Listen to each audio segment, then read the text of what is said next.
Nehemiah గ్రంథము 8వ అధ్యాయము 12వ వచనం 13వ వచనం.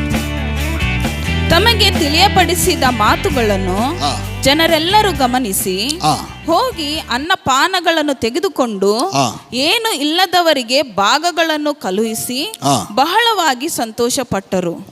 ಮರುದಿನ ಎಲ್ಲ ಇಸ್ರಾಯೇಲ್ ಗೋತ್ರ ಪ್ರಧಾನರು, ಯಾಜಕರು, ಲೇವಿಯರು ಧರ್ಮಶಾಸ್ತ್ರದ ಅಧ್ಯಯನಕ್ಕಾಗಿ ಧರ್ಮೋಪದೇಶಕನಾದ ಎಜ್ರನ ಬಳಿ ಕೂಡಿ ಬಂದಾಗ 7ನೆಯ ತಿಂಗಳಿನ ಜಾತ್ರೆಯಲ್ಲಿ ಇಸ್ರಾಯೇಲ್ಯರ ಪರ್ಣಶಾಲೆಗಳಲ್ಲಿ ವಾಸಿಸಬೇಕು.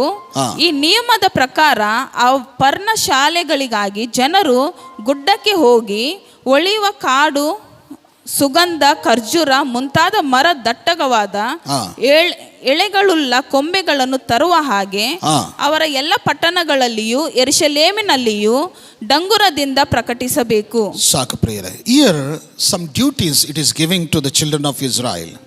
ఎందుకు దేవుడు కొన్ని విషయాలు అక్కడ చేయమంటున్నాడు? ఏమేమో సామాన్లు తీసుకురమ్మంటున్నాడు, కొన్ని చేయమని చెప్తున్నాడు. ಯಾಕೆ ದೇವರಲ್ಲಿ ಕೆಲವು ವಿಷಯಗಳು ಮಾಡಿರಿ, ಕೆಲವು ವಸ್ತುಗಳನ್ನು ತೆಗೆದುಕೊಂಡು ಬಂದು ಈ ರೀತಿಗೆ ಮಾಡಿರಿ ಅಂತ ಯಾಕೆ ಹೇಳ್ತಾ ಇದ್ದಾನೆ?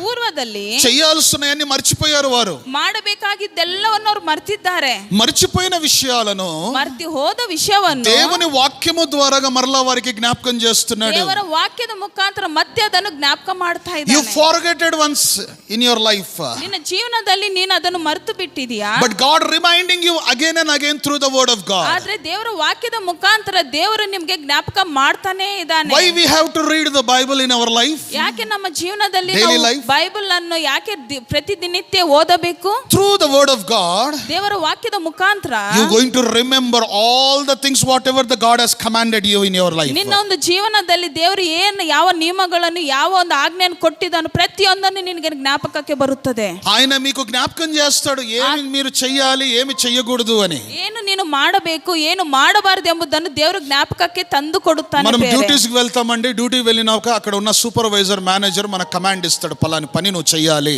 మనం దానికి ఫాలో కావాలి. ನಾವು ಕೆಲಸಕ್ಕೆ ಹೋಗಿದ್ದಾಗ ಅಲ್ಲಿ ಸೂಪರ್ವೈಸರ್ ಇರ್ತಾರೆ, ಅವ್ರು ಹೇಳ್ತಾರೆ ಈ ಕೆಲಸ ಮಾಡಬೇಕು, ಈ ಕೆಲಸ ನಾವು ಫಾಲೋ ಮಾಡ್ತೀವಿ ಪ್ರಿಯರೇ. నేను చెయ్యను అని అంటే అక్కడ రూల్స్ ఒప్పుకో కదా. ಅಲ್ಲಿ ನಾನು ಮಾಡೋದಿಲ್ಲ ಹೋಗು ಅಂದಾಗ ಅಲ್ಲಿ ರೂಲ್ಸ್ ಒಪ್ಪಿಕೊಳ್ಳೋದು. లేకుంటే నువ్వు గెట్ అవుట్ అని చెప్పేస్తారు. ಇಲ್ಲಾಂದ್ರೆ ಅಲ್ಲಿಂದ ಹೋಗ್ಬಿಡು, ಗೆಟ್ ಔಟ್ ಅಂದ್ಬಿಡ್ತಾರೆ. మన దేవుని వాక్యము, ನಮ್ಮ ದೇವರ ವಾಕ್ಯ ఏమేమి చెయ్యాలో, ಏನೇನು ಮಾಡಬೇಕು, ఏమేమి చేయలేకపోయారో, ಏನೇನು ಮಾಡದೆ ಹೋಗಿದ್ದೀರೋ ఆ దేవుని వాక్యము మీకు నేర్పిస్తుంది. ಆ ದೇವರ ವಾಕ್ಯವು ನಿಮಗೆ ಕಲಿಸಿಕೊಡುತ್ತದೆ. మొదటిగా నువ్వు వాక్యం చదివితే పశ్చాత్తాపం కలుగుతుంది. ಮೊದಲಿಗೆ ದೇವರ ವಾಕ್ಯ ಓದಿದಾಗ ಪಶ್ಚಾತ್ತಾಪವು ನಿಮಗೆ ಉಂಟಾಗುತ್ತದೆ. రెండోదిగా మర్చిపోయిన బాధ్యతను దేవుడు నీకు జ్ఞాపకం చేస్తాడు. ಎರಡನೇದಾಗಿ ಮರೆತು ಹೋಗಿರುವ ಬಾಧ್ಯತೆಗಳನ್ನು ಮತ್ತೆ ಮರು ಜ್ಞಾಪಕಕ್ಕೆ ತೆಗೆದುಕೊಂಡು ಬರುತ್ತದೆ. మూడోది మనం చూద్దామండి. ಮೂರನೇದನ್ನು ನೋಡೋಣ. అదే 13వ అధ్యాయం, నెహెమియా గ్రంథం 13వ అధ్యాయం, నెహెమ్యా 13ನೇ అధ్యాయం 1 నుంచి 3 వచనాలు. తెలుగులో చదవండి బ్రదర్. యా.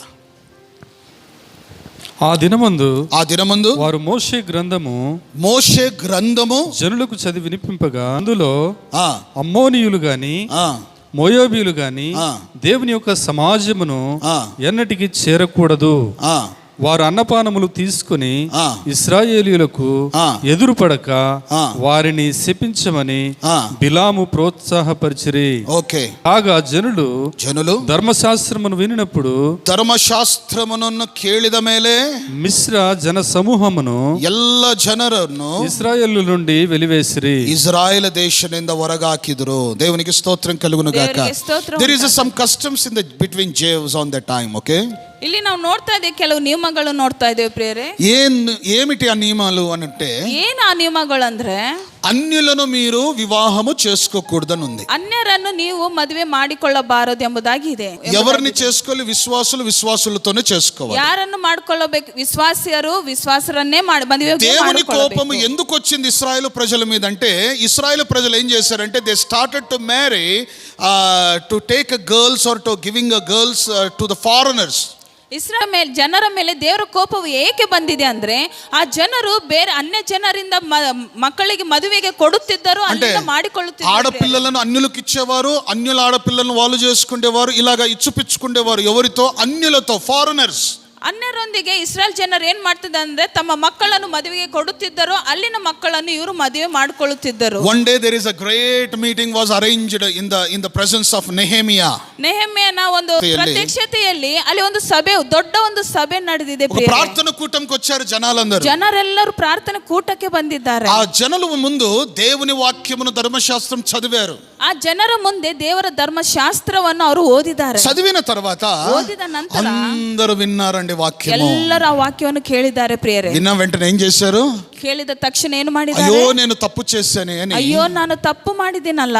అన్యులుగా చేసుకున్న వారి నుండి వాళ్ళందరూ దూరం అయిపోయారు. ಅನ್ಯರೊಂದಿಗೆ ಮಾಡಿಕೊಂಡಿರುವ ಅವರೆಲ್ಲರೂ ದೂರವಾಗಿ ಬಿಟ್ಟಿದ್ದಾರೆ. They are separated from the foreigners. ಅನ್ಯರೆಲ್ಲರನ್ನು ದೂರ ಮಾಡಿ ಅವರು ಪ್ರತ್ಯೇಕವಾಗಿ ಒಂದು ಗುಂಪಾಗಿದ್ದಾರೆ. ఆ దినం ఏం జరిగిందంటే, ಆ ದಿನವು ಏನು ನಡೆದಿದೆ వారు పోగొట్టుకున్న ఆ స్థానాన్ని మరలా తిరిగి రప్పించుకొని నిలబడినట్లు చూస్తున్నాము. ಅಲ್ಲಿ ನಾವು ನೋಡಿದ್ದಾರೆ, ಅವರು ಕಳೆದುಕೊಂಡಿರುವ ಒಂದು ಸ್ಥಾನವನ್ನು ಮತ್ತೆ ಅವರು ಹೊಂದಿಕೊಂಡು ಅಲ್ಲಿ ನಿಂತಿದ್ದಾರೆ ಎಂಬುದನ್ನು ನೋಡ್ತಾರೆ. దేవుడు అన్యుల నుండి దూరంగా ఉండమన్నాడు. ಯಾಕೆ ದೇವರು ಅನ್ಯರಿಂದ ದೂರವಾಗಿರಿ ಅಂತ ಯಾಕೆ? వారి అలవాటులకు మీరు గురి అవుతారు. ಯಾಕಂದ್ರೆ ಅವರ ಒಂದು ಚಟಗಳಿಗೆ ನೀವು ಗುರಿ ಆಗ್ತೀರಿ. వారు చేస్తున్న అలవాట్లు మీకు వచ్చేస్తాయి. ಅವರ ಒಂದು ಚಟಗಳು ನಿಮಗೆ ಬರುತ್ತವೆ. వారు ఏ దేవుళ్ళను నమ్మమన్నారో నీవు నమ్మాల్సి వస్తుంది. ಅವರು ಯಾವ ದೇವರನ್ನು ನಂಬಿರಿ ಅಂತ ಹೇಳಿದ ಆ ಚಟವು ಸಹ ನಿಮಗೆ ಬಂದು ಬಿಡುತ್ತದೆ. వారి మూఢ నమ్మకాలలో మీరుంటారు. ಅವರ ಮೂಢ ನಂಬಿಕೆಯಲ್ಲಿ ನೀವು ಸಹ ಇರುತ್ತೀರಿ. అందుకే అన్యుల నుండి మీరు దూరంగా ఉండండి. ಅದಕ್ಕೆ ಅನ್ಯರಿಂದ ನೀವು ದೂರವಾಗಿರಿ. మీరు మాట్లాడొచ్చు, ನೀವು ಮಾತಾಡಬಹುದು,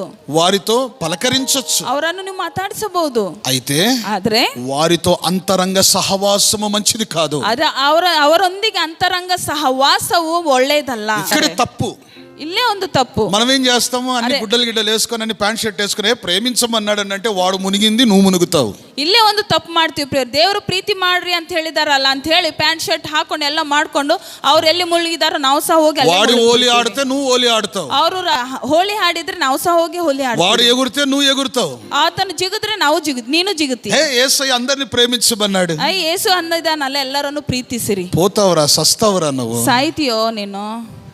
వారితో ప్రేమించు, వారికి దేవుని వాక్యమును వినిపించు, వారిని మంచి మార్గంలోనికి తీసుకురా. ಅವರನ್ನು ಪ್ರೀತಿಸಿರಿ, ದೇವರ ವಾಕ್ಯವನ್ನು ತಿಳಿಸಿ ಒಳ್ಳೆ ಮಾರ್ಗದಲ್ಲಿ ತೆಗೆದುಕೊಂಡು ಬನ್ನಿರಿ. వారి అలవాటులో పడిపోవద్దు. ಅದೇ ಅವರ ಚಟಗಳಲ್ಲಿ ನೀನು ಬಿದ್ದು వారి ಹೋಗಬೇಡ. సహవాసములు పడద్దు. ಅವರ ಸಹವಾಸದಲ್ಲಿ ಬಿದ್ದು ಹೋಗಬೇಡ. అందుకే ఇక్కడ రీఫార్మేషన్ అయినట్లు చూస్తున్నామండి. ಅದಕ್ಕೆ ಇಲ್ಲಿ ಮತ್ತೆ ಒಂದು ನಿಯಮವನ್ನು ಉಂಟಾಗಿದೆ. పునర్నిర్మాణం జరిగింది ఇక్కడ. ನಿರ್ಮಾಣವು ಉಂಟಾಗಿದೆ. They become a fresh believers, as a fresh believers. ಮತ್ತೆ ಪ್ರತ್ಯೇಕವಾಗಿ ಫ್ರೆಶ್ ಆಗಿ ಅಲ್ಲಿ ಒಂದು ವಿಶ್ವಾಸಿಯರು ಒಂದು ఈ రోజు మనము గాని బైబిల్ చదివినప్పుడు, ನಾವು ವಾಕ್ಯಗಳನ್ನು ಓದುತ್ತಿರುವಾಗ, when you read the Bible, ಯಾವಾಗ ನಾವು ಬೈಬಲ್ ಓದುತ್ತೀವೋ, God will separate you from the foreigners. ಅನ್ಯರಿಂದ